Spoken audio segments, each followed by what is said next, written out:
When I arrived at the Salvation Army Southview Heights on March 1, 2021, I discovered that it was regarded as one of the most hard places to live. As I began interacting with the residents, I realized why it was often referred to as a kindergarten for older. I honestly believe, just like everyone else, that after being exiled from the Garden of Eden, Adam and Eve sought sanctuary in the Salvation Army, which provided them with both shelter and a sense of belonging. It became clear that the Salvation Army had a significant role in Adam and Eve's life, after being exiled from the Garden of Eden. Despite the fact that I was brought here with a full intention of dying, I truly believed that the Salvation Army would provide me with the best treatment and care. However, I immediately discovered that the Salvation Army Southview Heights is an assisted living facility that does not offer care. The Salvation Army facility has two sides, one where guests do not wear masks, and my side where all guests must wear masks. Despite having using the same halls, dining area, and chapel, the Salvation Army is a one-way street. They've put all of us here to die. When you achieve your goal, they display your photo on the board. It did not take long before I discovered that it's much simpler to live here if you lock your door and limit your activities to your room. In 4 consecutive instances, the Salvation Army told me not to socialize with staff members. This directive came from my workers and the building's manager. Before Christmas this year, the Salvation Army held a town hall meeting for all residents. Do not socialize with staff. Allow me to share an interesting anecdote. Every year, a Christmas box is prepared for the staff. This year, the box contained an impressive sum of over $4,800. This money comes from the tenants. While this is admirable, the tenants express their distrust in the management's ability to count the money accurately. Consequently, 2 tenants were required to be present during the counting process. Before I arrived at the Salvation Army, I received monthly benefits exceeding $300 for rent through my enrollment in the Shelter Aid for Elderly Renters, SAFER, program.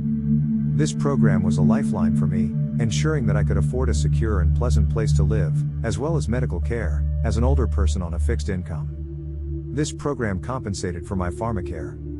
Because I live here in the Salvation Army, pharma care only covers 75% of my meds, I now pay 25%. The total amount of my bill is $467.87 for the period between January 1, 2023 and December 31, 2023. Unfortunately, this essential benefit has been terminated. So there isn't any money in my bank to pay this bill. This is all because I moved into the Salvation Army. The money formerly allotted by SAFER to the renters has been transferred to cover the Salvation Army's expenditures throughout everyone's stay here. The SAFER statement suggests that the Salvation Army is collecting funds in the names of tenants who are unaware of SAFER, which stands for Shelter Aid for Elderly Renters. This program provides financial assistance to eligible elderly tenants on fixed incomes to help cover the costs of their monthly rent.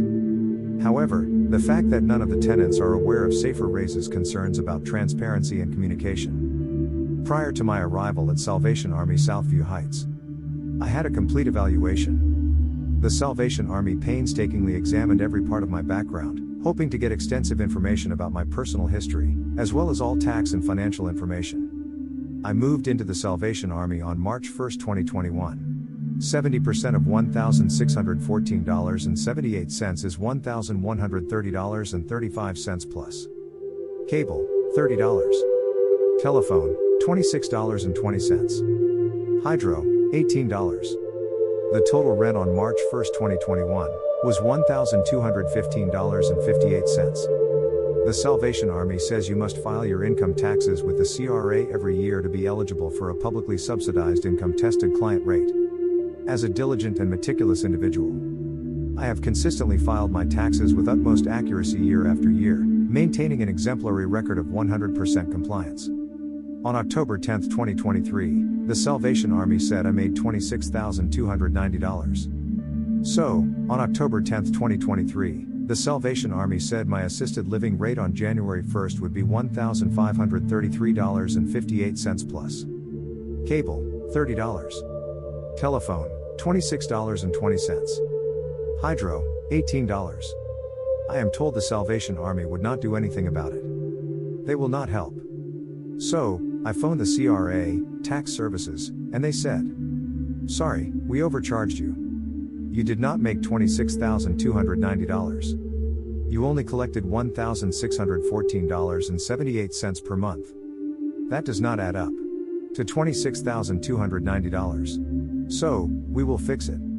Then on October 14, 2023, the Salvation Army sent me a letter.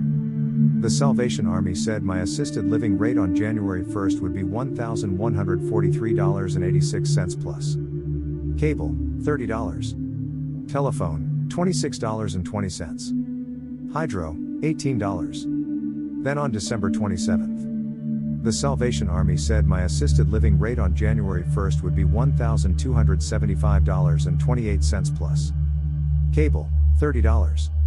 Telephone, $26.20. Hydro, $18. I've been told that the Salvation Army does not care what my bank said, they have their own way to do things. This is their letter. On January 9, 2024. Dear Mr. Peterman, I am writing to let you know that you will be charged a monthly rate for your assisted living unit. $1,275.28 plus $74.20 total $1,348.48. I was told not to trust the Salvation Army. I gave them a money order for $1,218.06 for my January rent. On January 3, 2024, the Salvation Army tried to take $1,607.78 out of my bank, plus $48.00. There was not enough money in the bank, so that check bounced.